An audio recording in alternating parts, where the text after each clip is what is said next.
എപ്പോഴെല്ലാം ധർമ്മത്തിന് ഗ്ലാനി സംഭവിക്കുന്നുവോ അപ്പോഴെല്ലാം ഞാൻ അവതരിക്കുന്നുവെന്ന് ഗീതാവചനം.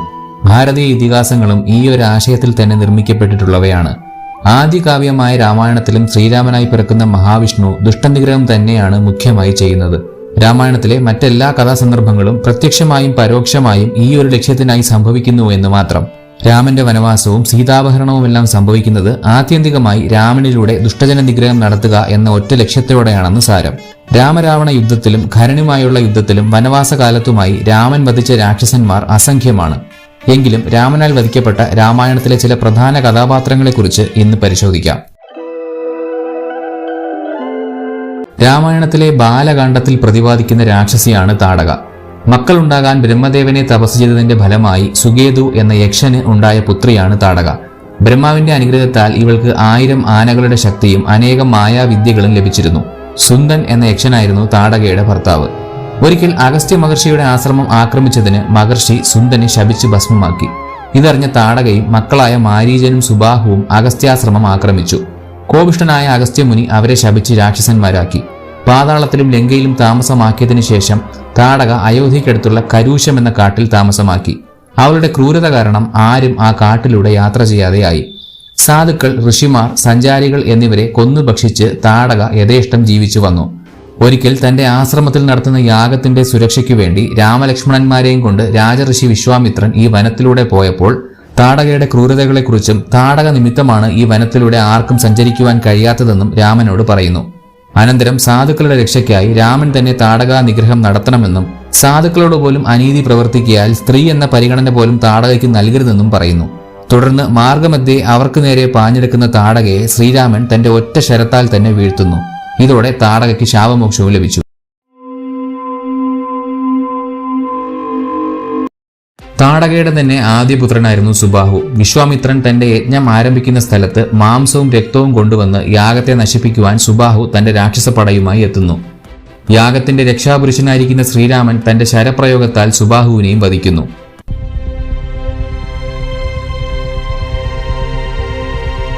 താടകയുടെ തന്നെ രണ്ടാമത്തെ പുത്രനാണ് മാരീചൻ. ആദ്യ യുദ്ധങ്ങളിൽ രാമൻ മാരീചനെ വധിക്കാതെ വിട്ടതിനാൽ മാരീചൻ ലങ്കയിൽ അഭയം തേടി. കാലാന്തരത്തിൽ വനവാസ കാലഘട്ടത്തിൽ രാവണന് വേണ്ടി സീതയുടെ മുന്നിൽ സ്വർണ്ണമാനായി പ്രത്യക്ഷപ്പെടുവാൻ രാവണൻ മാരീചനോട് കൽപ്പിക്കുന്നു. രാമന്റെ ശക്തിയെക്കുറിച്ചും മഹത്വത്തെക്കുറിച്ചും നന്നായി അറിയാവുന്ന മാരീചൻ ഈ ആവശ്യം ആദ്യം നിരാകരിക്കുന്നു. എന്നാൽ തന്റെ കൽപ്പന അനുസരിക്കാത്ത പക്ഷം മാരീചനെ വധിക്കുമെന്ന് രാവണനും ഭീഷണിപ്പെടുത്തുന്നു.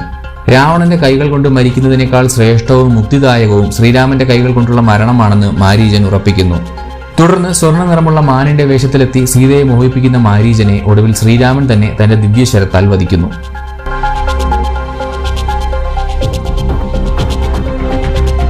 രാവണന്റെ മാതാവായ കൈകസിയുടെ ഇളയ സഹോദരിയായിരുന്നു രക. രകയുടെ പുത്രന്മാരായിരുന്നു നരഭോജികളും ഇന്ദ്രസേനയെ പോലും പരാജയപ്പെടുത്തിയവരുമായ ഖരദൂഷണന്മാർ. ഇവർ തങ്ങളുടെ സഹോദരൻ കൂടിയായ രാവണനോട് തന്നെ വിധേയത്വമുള്ളവരായിരുന്നു. ശൂർപ്പണഖയ്ക്ക് വേണ്ടി പ്രതികാരം ചെയ്യാനാണ് ഇവർ രാമനോട് ഏറ്റുമുട്ടിയത്. 14,000 അടങ്ങുന്ന രാക്ഷസ സേനയുമായിട്ടാണ് ഇവർ രാമനോട് യുദ്ധം ചെയ്തത്. കഠിനമായ യുദ്ധത്തിനൊടുവിൽ രാമൻ ഖരനെയും ദൂഷണനെയും വധിച്ച് 14,000 രാക്ഷസപ്പടയും നശിപ്പിച്ച് യമപുരിയിൽ എത്തിച്ചു. രാമായണത്തിലെ ഏറ്റവും ശക്തരായ കഥാപാത്രങ്ങളിൽ ഒരാളായ ബാലിയും ശ്രീരാമന്റെ കൈകളാലാണ് വധിക്കപ്പെട്ടത്. ബാലിക്കെതിരെ യുദ്ധം ചെയ്യാൻ വരുന്ന ശത്രുവിന്റെ പകുതി ശക്തി കൂടി ലഭിക്കും എന്നൊരു വരം ബാലിക്കുണ്ടായിരുന്നു. അതുകൊണ്ട് തന്നെ ബാലിയെ നേരിട്ട് യുദ്ധത്തിൽ കീഴ്പ്പെടുത്തുവാൻ കഴിയുമായിരുന്നില്ല. വാനര രാജാവായ ഋഷിരജസിന്റെ കാലശേഷം മൂത്തപുത്രനായ ബാലി കിഷ്കിന്ധയിൽ വാനര രാജാവായും അനുജൻ സുഗ്രീവൻ അദ്ദേഹത്തെ ഭരണത്തിൽ സഹായിച്ചുകൊണ്ടും വന്നു. ഒരിക്കൽ മായാവി എന്ന അസുരനുമായി ഗുഹയ്ക്കുള്ളിൽ യുദ്ധം ചെയ്തുകൊണ്ടിരിക്കുകയായിരുന്നു ബാലി. ഈ സമയം സുഗ്രീവൻ ഗുഹയ്ക്ക് പുറത്ത് കാവൽ നിന്നു. 1 വർഷത്തിനു ശേഷം ഗുഹയിൽ നിന്നും ബാലിയുടെ നിലവിളിയും മായാവിയുടെ അട്ടഹാസവും സുഗ്രീവൻ കേട്ടു. ഗുഹാമുഖത്ത് രക്തം പതഞ്ഞൊഴുകുന്നത് കണ്ട് ബാലി മരിച്ചുവെന്ന് നിജപ്പെടുത്തിയ സുഗ്രീവൻ മായാവി ഗുഹയിൽ നിന്ന് രക്ഷപ്പെടാതെ ഇരിക്കാനായി വലിയൊരു പാറക്കല്ല് കൊണ്ട് ഗുഹാമുഖം അടച്ചുവെച്ചു. കിഷ്കിന്ധയിലെത്തിയ സുഗ്രീവൻ ദുഃഖിതനായി കഴിഞ്ഞുകൂടി. രാജ്യം അനാഥമാകാതിരിക്കാനായി മന്ത്രിമാരുടെ നിർബന്ധപ്രകാരം സുഗ്രീവൻ രാജാവുമായി. വാസ്തവത്തിൽ ബാലി മരിച്ചു എന്ന് സുഗ്രീവന് തോന്നിയത് മായാവിയുടെ മായ കൊണ്ടായിരുന്നു. മായാവിയെ കൊന്ന് ഗുഹയുടെ വാതിലിലെത്തിയ ബാലി ഒറ്റ ചവിട്ടിന് പാറക്കല്ല് ദൂരെ തെറിപ്പിച്ചു. തന്നെ സുഗ്രീവൻ ചതിച്ച് കിഷ്കിന്ധയുടെ രാജാവായി എന്ന് തെറ്റിദ്ധരിച്ച ബാലി കിഷ്കിന്ധയിലെത്തി സുഗ്രീവനെ ആട്ടിപ്പായിച്ചു. സുഗ്രീവന്റെ പത്നിയായ രുമയെ ബാലി ബലമായി അപഹരിച്ചു. രാവണൻ തട്ടിക്കൊണ്ടുപോയ സീതയെ അന്വേഷിക്കുന്ന സമയത്ത് ശ്രീരാമൻ സുഗ്രീവനെ കാണുകയും സുഗ്രീവൻ തന്നെ ഏത് വിധേനയെങ്കിലും രക്ഷിക്കണമെന്ന് രാമനോട് അപേക്ഷിക്കുകയും ചെയ്യുന്നു. ബാലിയെ നിഗ്രഹിച്ച് സുഗ്രീവനെ കിഷ്കിന്ധയിലെ രാജാവാക്കുക എന്നതായിരുന്നു സീതാന്വേഷണത്തിന് പകരമായി സുഗ്രീവൻ വെച്ച അഭ്യർത്ഥന. അത് അംഗീകരിച്ച രാമൻ ബാലിക്ക് കിട്ടിയ വരത്തെ മാനിച്ചുകൊണ്ട് തന്നെ ഒരു മരത്തിന് പിറകിൽ മറഞ്ഞു നിന്ന് അസ്ത്രമേത് ബാലിയെ വീഴ്ത്തി. മരണക്കിടക്കയിൽ കിടന്നുകൊണ്ട് മര്യാദാ പുരുഷോത്തമനായ രാമൻ തന്നെ ഒളിയം പെയ്തതുമൂലം അധർമ്മം പ്രവർത്തിച്ചു എന്ന് ബാലി ഉഗ്രമായി വിമർശിക്കുന്നു. ഇക്കാണുന്ന ഭൂമി മുഴുവൻ പരിപാലിക്കുന്ന ഇക്ഷ്വാകു വംശരാജാവായ ഭരതന്റെ ഭരണത്തിന് കീഴിൽ സ്വപുത്രിയെപ്പോലെ സംരക്ഷിക്കേണ്ട അനുജന്റെ പത്നിയെ കാമാന്ധനായി ബലപൂർവ്വം അപഹരിച്ച് അധർമ്മം പ്രവർത്തിച്ച ബാലിയെ ശിക്ഷിക്കേണ്ടത് തന്റെ കടമയാണെന്ന് രാമൻ മറുപടി നൽകി.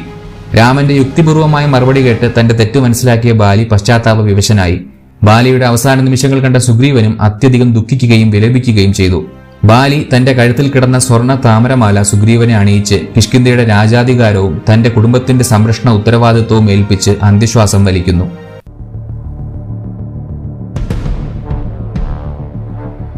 ശ്രീരാമനാൽ തന്നെ വധിക്കപ്പെട്ട ഖരന്റെ പുത്രനായിരുന്നു മകരാക്ഷൻ.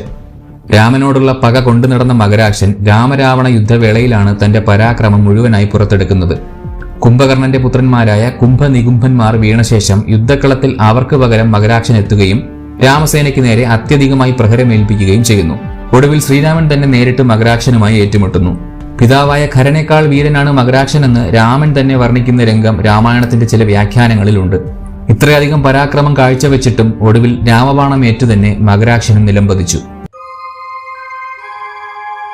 രാമായണത്തിലെ ആരണ്യകാണ്ഡത്തിലാണ് കബന്ധം എന്ന കഥാപാത്രത്തെ കാണാനാകുന്നത്. ശിരസില്ലാതെ ഒറ്റ കണ്ണോടുകൂടിയ വികൃത രൂപിയായിട്ടാണ് കബന്ധം രാമന് മുന്നിൽ പ്രത്യക്ഷപ്പെടുന്നത്. വാസ്തവത്തിൽ ഇന്ദ്രന്റെ ശാപത്താൽ വികൃത രൂപിയായി തീർന്ന വിശ്വവസു എന്ന ഗന്ധർവനായിരുന്നു അത്.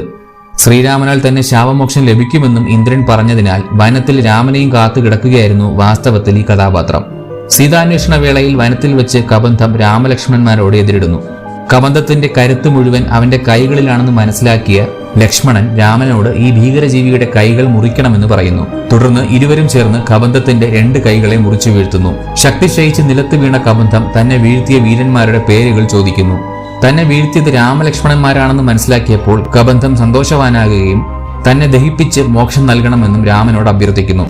രാമലക്ഷ്മണന്മാർ കബന്ധത്തെ ചിതയിൽ ദഹിപ്പിച്ചതോടെ വിശ്വവസുവിന് തന്റെ പൂർവ്വരൂപം തിരികെ കിട്ടുന്നു.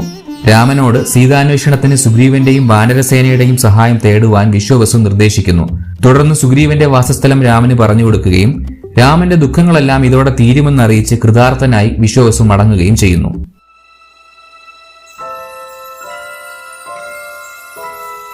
കബന്ധവുമായി ഏറെ സാമ്യമുള്ള മറ്റൊരു കഥാപാത്രമാണ് വിരാതൻ.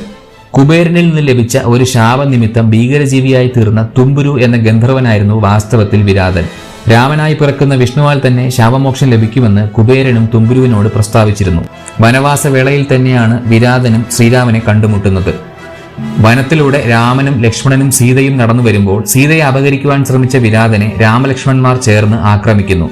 എന്നാൽ ആയുധങ്ങൾ കൊണ്ടൊന്നും തന്നെ കീഴടക്കുവാൻ കഴിയില്ലെന്ന വരം ബ്രഹ്മാവിൽ നിന്ന് തുമ്പുരുവിന് ലഭിച്ചിരുന്നു.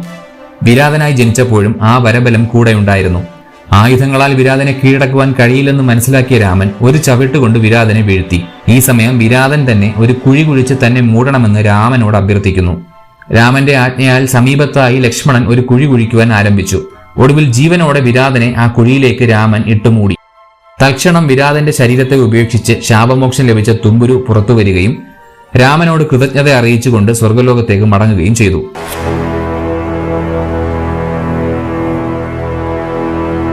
രാമായണത്തിലെ ഏറ്റവും വിചിത്രങ്ങളായ കഥാപാത്രങ്ങളിൽ ഒരാളാണ് കുംഭകർണൻ. രാമായണത്തിലെ ഭൂരിപക്ഷം കഥാപാത്രങ്ങളും ഒന്നുകിൽ സദ്ഗുണത്തെയോ അല്ലെങ്കിൽ ദുർഗുണത്തെയോ പൂർണ്ണമായി ഉൾക്കൊള്ളുമ്പോൾ 2 ഗുണത്തെയും അനുകൂലിക്കുന്ന സങ്കീർണമായ പ്രതിരൂപമാണ് വാസ്തവത്തിൽ കുംഭകർണന്റേത്. 6 മാസം ഉറങ്ങുകയും അടുത്ത 6 മാസം തീരാത്ത വിശപ്പുമായി മനുഷ്യരെ അടക്കം മുന്നിൽ കാണുന്നത് എന്തിനേയും തിന്നു തീർക്കുകയും ചെയ്യുന്ന രാക്ഷസൻ. എന്തുകൊണ്ടാണ് കുംഭകർണന് ഇങ്ങനെയെല്ലാം സംഭവിച്ചതെന്ന് വളരെ വിശദമായി പറയുന്ന ഒരു വീഡിയോ നമ്മൾ ചെയ്തിട്ടുണ്ട്. അതിന്റെ ലിങ്ക് ഐ ബട്ടണിലും ഡിസ്ക്രിപ്ഷനിലും നൽകാം. എന്തായാലും രാമരാവണ യുദ്ധവേളയിൽ കുംഭകർണൻ രാമന്റെ പക്ഷത്താണ് ധർമ്മം എന്ന് തിരിച്ചറിഞ്ഞ ശേഷവും സഹോദരനായ രാവണനെ ഉപേക്ഷിക്കുവാൻ മനസ്സില്ലാതെ രാമനോട് യുദ്ധം ചെയ്യുന്നു. രാമസേനയ്ക്ക് മാത്രമല്ല രാക്ഷസർക്കും കുംഭകർണന്റെ പ്രഹരമേൽക്കേണ്ടി വരുന്നു. മദ്യലഹരിയിൽ യുദ്ധക്കളത്തിലിറങ്ങിയ പർവ്വത സമാനനായ കുംഭകർണൻ വാനരന്മാരെയും രാക്ഷസന്മാരെയും മറ്റ് സൈനികരെയും ഭേദമില്ലാതെ ചവിട്ടിയരയ്ക്കുന്നു. ചിലരെ ഭക്ഷിക്കുകയും ചെയ്യുന്നു. ഒടുവിൽ ശ്രീരാമന്റെ ഐന്ദ്രാസ്ത്രം കുംഭകർണന്റെ ശിരസിനെയും ഛേദിച്ചു.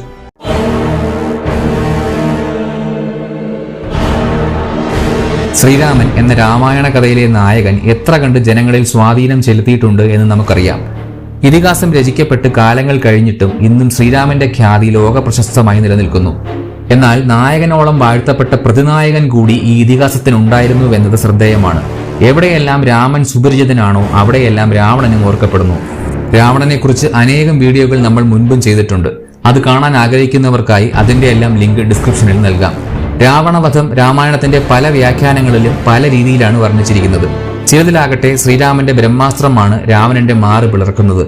മറ്റു ചില വ്യാഖ്യാനങ്ങളിൽ രാവണന്റെ ഉദരത്തിൽ സൂക്ഷിച്ചിരുന്ന അമൃത കലശത്തെ രാമൻ പ്രസ്വഭാസ്ത്രത്താൽ വറ്റിച്ചു കളയുകയും തുടർന്ന് രാമബാണത്താൽ തന്നെ രാവണനെ വധിക്കുകയും ചെയ്യുന്നു.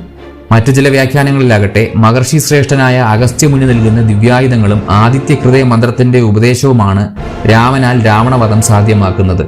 ആദ്യം ശ്രീരാമനെ വെറും ഒരു മനുഷ്യനായി ഗണിച്ച രാവണൻ യുദ്ധത്തിന്റെ അവസാന നാളുകളിൽ തന്റെ വീരന്മാരായ പുത്രന്മാരെയും സഹോദരന്മാരെയും സൈന്യത്തെയും ശ്രീരാമൻ ഛിന്ന ഭിന്നമാക്കുന്നത് കൺമുന്നിൽ കണ്ടു.